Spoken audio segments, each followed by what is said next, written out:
tenido, es la normalidad en el resto de Europa y me atrevería a decir en el resto del mundo, era lo que estaba pasando después de la crisis, era básicamente el ascenso de fuerzas de ultraderecha muy novedosas, sobre todo muy novedosas porque eran capaces de llegar, de interpelar a las clases populares. A las clases populares que en principio parecían, ¿no?, los interlocutores naturales de la izquierda, y de repente aparecen típicamente el Frente Nacional en Francia, capaces de llegar a gente que cuando les preguntas cuál es tu primera opción, dicen el Frente Nacional, y cuando dicen, ¿y si no votaras al Frente Nacional, a quién votarías? A los comunistas. Eso es así, ¿eh? O sea, es así, es el modelo, todo pasa, no me lo estoy inventando, no es ficción. Entonces, ese tipo de fuerza hasta ahora en España no existía. De hecho, no existía una fuerza de extrema derecha porque lo contenía el PP o lo incorporaba el PP, ¿no? El ascenso de Vox ha supuesto el fin de esa excepcionalidad, no es sencillamente equiparado, pero solo hasta cierto punto, ¿no? Porque frente a lo que alguna gente dice, Vox no está recogiendo el voto popular, para nada, está recogiendo el voto del PP. O sea, todo lo que crece Vox es a cuenta del PP y de Ciudadanos, punto. O sea, no ha captado ni un voto de izquierdas. Bien es cierto que el voto de izquierdas está, como se dice a veces, muy estilizado, sobre todo a la izquierda del PSOE, o sea que básicamente es de gente, no tanto con altos recursos económicos, pero sí con altos recursos educativos, ¿vale? O sea que tampoco la izquierda está llegando exactamente a las clases populares, ¿no? Hay un vacío peligroso. Lo que sí es cierto es que la extrema derecha española parece estar recorriendo un poco los mismos caminos que la extrema derecha europea recorrió en el pasado. El Frente Nacional francés, por ejemplo, con Le Pen padre, tiene un discurso muy neoliberal, exactamente el mismo que tiene Vox ahora, ¿no? Muy de mercantilización, muy de regulador y tal. El gran cambio que hizo el Frente Nacional fue precisamente ese, dar un giro de prioridad de la política y apostar justamente por la lucha contra la Unión Europea, un nacionalismo económico que a veces tiene ciertos ribetes socialistas. Por ejemplo, pongo un ejemplo, ¿no? Aquí, cuando los de Vox hablan del campo, hablan de la caza, ¿no? Lo que conocen del campo de cuando van de montería, ¿no? Es lo que saben. En Francia no, en Francia hablan de producción local, de apoyar a los pequeños agricultores, de mercados locales, o sea, es otro nivel. Está por ver si los de aquí, dado que todavía tienen mucho que rascar del Partido Popular, mucho, les queda todavía, de momento no les compensa nada de ese giro, ¿no? Que están cargados algunos votantes de derechas, o sí de esa dinámica, ¿no? O sea que es una situación un poco peculiar la de la extrema derecha en España. Cuando hablaba de nostalgia, yo no creo que realmente creo que están sabiendo muy bien evitar justamente la nostalgia, por ejemplo, del franquismo, tal. Si ustedes cuentan, cuando lo de la exhumación de Franco pusieron bastante cuidado en no mojarse demasiado, solo fueron 4 frikis ahí alaridos, no, nosotros queremos dejar eso atrás y tal, este discurso absurdo, ¿no? Cuando hablaba de nostalgia me refería a que están utilizando como cierto narcisismo herido, ¿no? Muy clase medianista, ¿no? Bueno, esto lo que tenemos que hacer es volver a vivir bien, ¿no? Si te esfuerzas, si madrugas y tal, pues que se premia a quien madruga, ¿no? Y ofrece una división entre las víctimas, y dice, no, esos son los que te están fastidiando todo, podemos sin cambiarlo todo, sin los riesgos que implica una transformación social a gran escala, arreglarnos, ¿no? Tenemos que beneficiar a quienes de verdad se esfuerzan, librarnos de unos cuantos ladrones. A ese tipo de un poco de nostalgia indeterminada, que yo creo que no se asocia necesariamente con un periodo con Aznar, a lo mejor, ¿no? Con esa época de Aznar, de España va bien, ¿no? Como mucho, pero es más como un sentimiento, ¿no? Un sentimiento de volvamos a ser, ¿no? Un país importante, un país que va bien, un país que avanza, próspero, no tanto con una época determinada, no creo que sean reaccionarios en ese sentido exactamente, ¿no? Y lo que sí creo es que lo están haciendo extrañamente, les está saliendo muy bien para lo torpes que son. Es un partido, eso es lo que me da miedo. Es un alto de hecho, como os comento, perdón, pero es que los considero súper mediocres. ¿Han visto la ultraderecha de Francia? En los países, no os digo, vamos, toda la parte de los Países Bajos y tal, que les dan 20.000 vueltas a nivel de ultraderecha. O sea, no seré yo la fan número 1 de la ultraderecha, pero vamos, que te quiero decir que es que digo, que estos son cutres como yo soy. Pero imagínate entonces cuando aparece gente, porque va a aparecer, tarde o temprano va a aparecer gente más lista ahí, ¿no? Lo que pueden llegar a ser capaces de hacer, ¿no? Porque yo creo que estamos dejando un montón de huecos para que intervengan, pero muchísimo, ¿no? Por ejemplo, bueno, acabamos de empezar a intervenir en el terreno de los cuidados, pero incluso cuando hablamos de cuidados no hablamos de familias, por ejemplo, ¿no? Cada vez los cuidados vuelan en el aire, cuando la mayor parte de los cuidados se dan en el interior de las familias, hacia los mayores, hacia los pequeños o entre nosotros. pero a la izquierda nos cuesta hablar de familias, ¿no? Y pueden decir ahí con los disparates que quieran sobre las familias, unos disparates increíbles, no tenemos nada que decir, ¿no? Nos reímos de las familias numerosas, pues, como del Opus nos parecen. Pero la comunicación la manejan bien. Sí, en las redes muy bien. Comité Sánchez de Real, por ejemplo, lo maneja Sí, bien. sí, en las redes muy bien. Carmen, ¿habías levantado la mano? Sí, yo había levantado la mano. Ahí atrás no sé si había también una palabra. Sí, ahora va Chus. Ahora sí Si quieres, Chus. acumulamos unas cuantas, ¿verdad? Que Sí, ya sí. veis que no me caigo. Sí. ¿Quién más? Perdón. ¿Por ahí alguien más?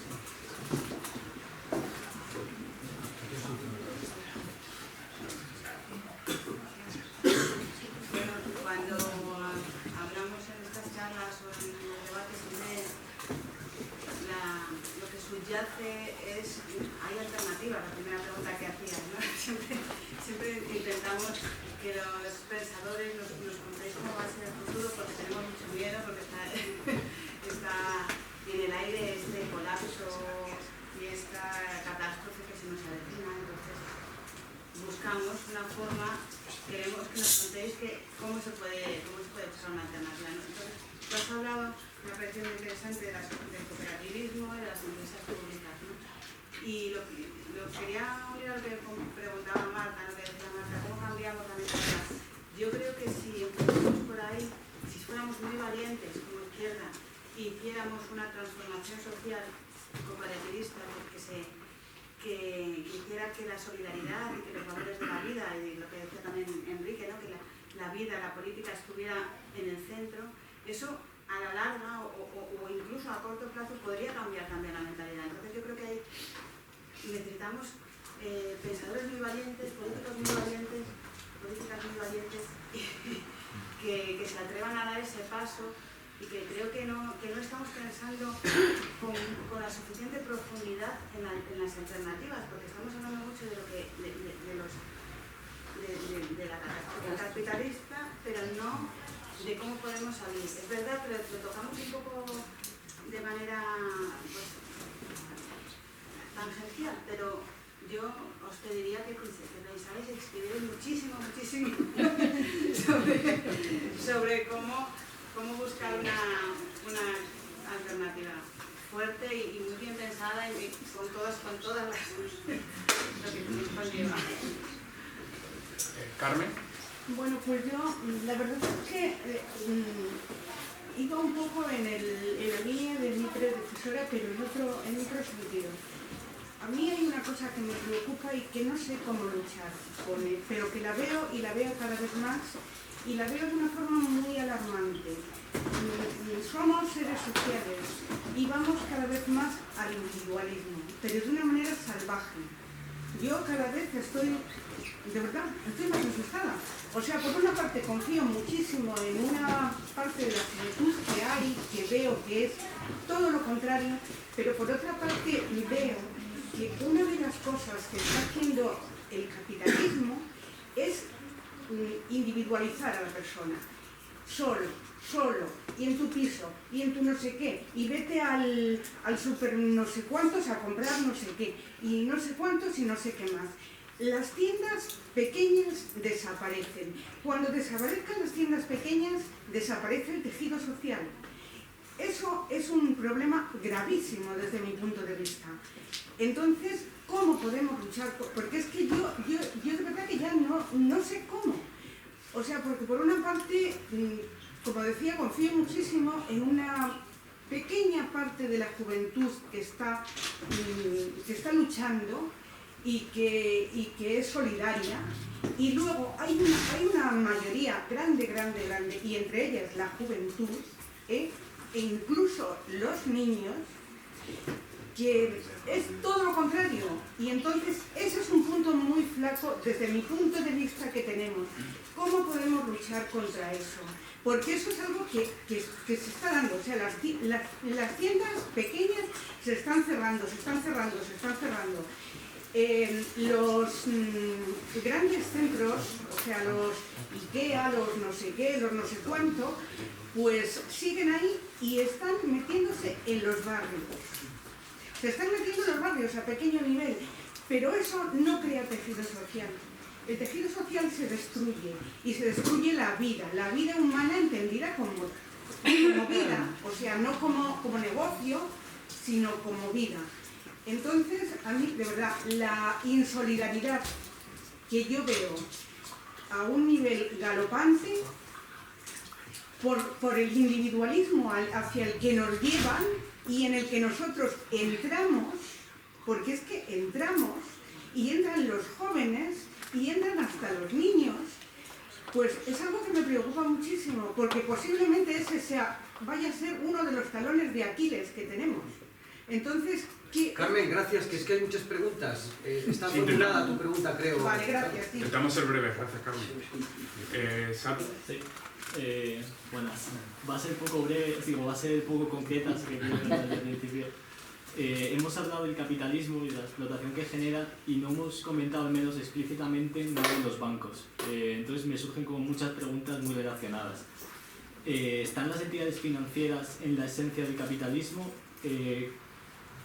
¿Generan mucha más explotación cuando entran estas entidades financieras en el juego?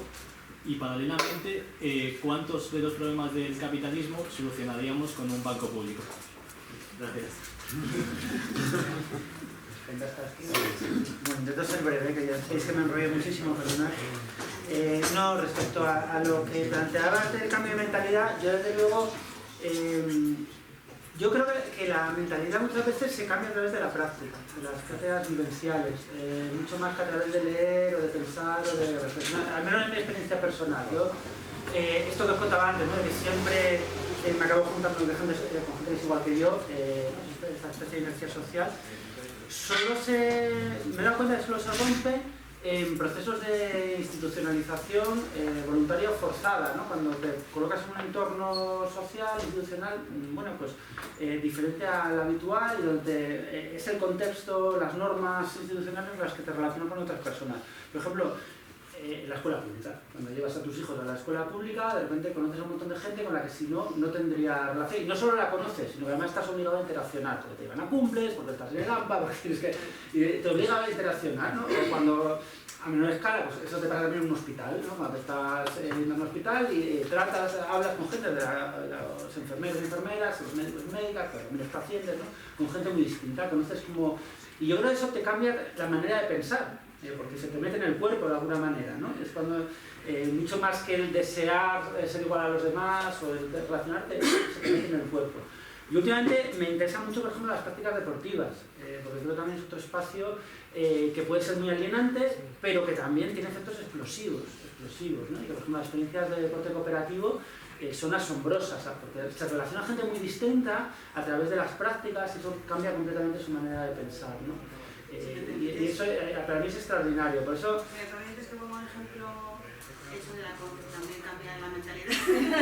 Claro, efectivamente, ¿no? Por eso el asociacionismo en general a mí me parece infinitamente más importante que el escribir libros. Y de hecho una de las grandes debilidades justamente que tenemos en este país, una de las razones por las que esta brutal oleada política que hemos vivido tan apasionante, ¿no? En los últimos años, ¿no? Se ha quedado como a medio gas, es que vivimos en un país asociativamente muy frágil, tenemos tasas de asociacionismo ridículas, de todo tipo, porque no es solo las asociaciones políticas las que importan los coros, importan las asociaciones deportivas, importan las asociaciones vecinales como esta, ¿no? Así que para mí más que eso, darle vueltas al cambio de mentalidad, pensar eso, colocarnos en sitios donde nuestra mentalidad cambie, ¿no? Cambia para bien como este, efectivamente.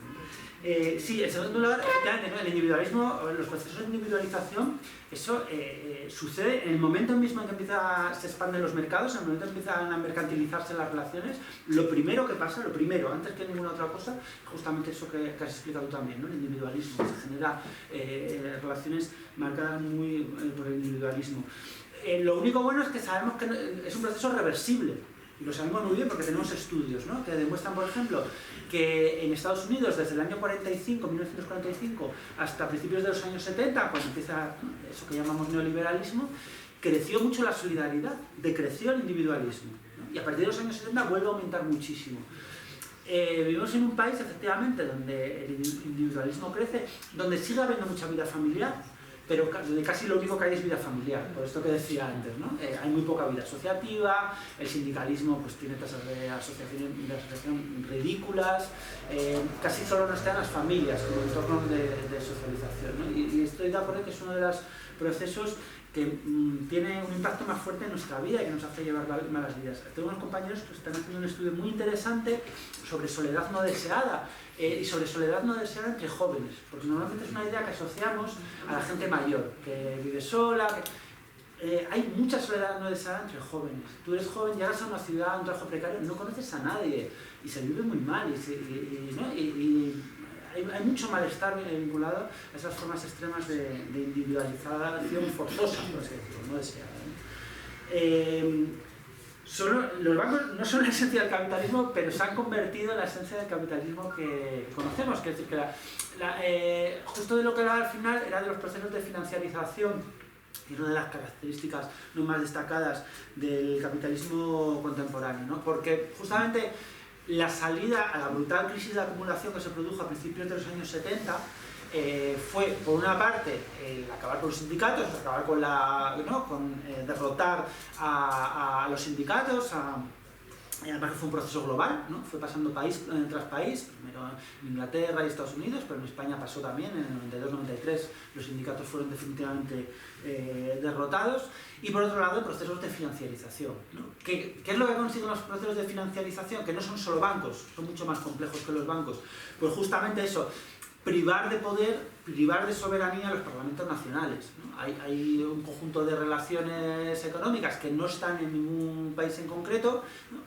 Dan vueltas alrededor del globo a toda velocidad y que no están sometidas a ningún poder político, ¿no?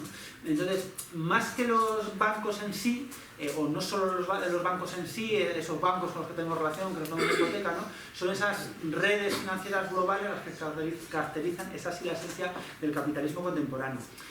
De hecho, la teoría fundamental de Keynes, perdón que cite el exabrupto economicista, ¿no? La teoría fundamental de Keynes, la que a él más le importaba, no era por lo que recordamos a Keynes, ¿no? Como un tipo obsesionado porque el Estado invirtiera en la economía y tal, no, la que de verdad le importaba era justamente el acabar con esa soberanía autónoma de las finanzas internacionales, ¿no? Devolver la soberanía a los parlamentos.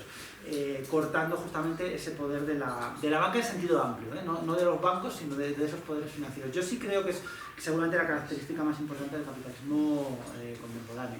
Y que hay muchos fenómenos, como por ejemplo, relacionados con el desarrollo tecnológico, que se entienden mucho mejor en relación a esa financiarización que en relación a las fantasías de ciencia ficción, ¿no? De lo que nos cuentan los expertos en tecnología, ¿no? Yo creo que Google, WhatsApp o todas estas compañías se parecen mucho más a entidades financieras que a esos prodigios de la innovación y que a veces nos dicen. Perdona, he comentado de la banca pública. Sí. No, claro, la banca pública forma parte de esos procesos justamente de recuperación de la soberanía, ¿no? De cortar el poder financiero. Lo interesante de la banca pública es sobre todo que no tiene ese carácter expansivo y es perfectamente posible hacerlo, se puede hacer. Que solo exista banca pública o que exista un banco público que, por ejemplo, se ocupe de dar créditos a las tiendas, a los pequeños empresarios con las cooperativas, o que se encargue de financiar proyectos de vivienda pública. Eso es perfectamente posible, ¿no? Eso no es ninguna revolución socialista. Por eso hablo tanto de mirar al pasado, ¿no? Piketty eso lo hace muy bien, por ejemplo, ¿no?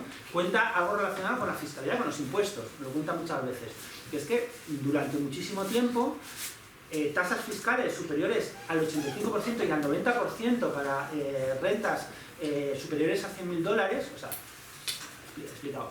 Si ganabas $100.000, a partir de $100.000, $101.000, $100.000 y $1 más, de ahí se te quedaba con el 90%, ¿vale? De cada dólar adicional que ganabas. El 90%, era un salario máximo encubierto. Como quedaba un poco feo, es decir, que había un salario máximo, te ponían unos impuestos del 90%. Eso no es un delirio bolchevique, eso existió en todos los países europeos y en Norteamérica, en Estados Unidos, con gobiernos de derechas, hasta hace 4 telediarios en términos históricos. Bancas públicas ha existido en todos los países, muy potentes a menudo. O sea, que son, digamos, es algo que sabemos cómo se hace. No nos lo tenemos que imaginar, no tenemos que llamar a un tipo de ciencia ficción para que nos imagine. Sabemos cómo se hace, sabemos cómo se construye una mega cooperativa que involucre a cientos de miles de personas. No nos lo tenemos que inventar, ¿no? Está ahí. Y efectivamente el impacto sería inmenso, ¿no? Pensad el impacto que podría tener pues eso, sobre algo tan básico como la vivienda. Nosotros estamos entrampados con hipotecas o con alquileres imposibles donde está interviniendo el poder financiero a través de fondos buitre, ¿no? Pensad el impacto que tendría solo por empezar algo tan básico como la vivienda.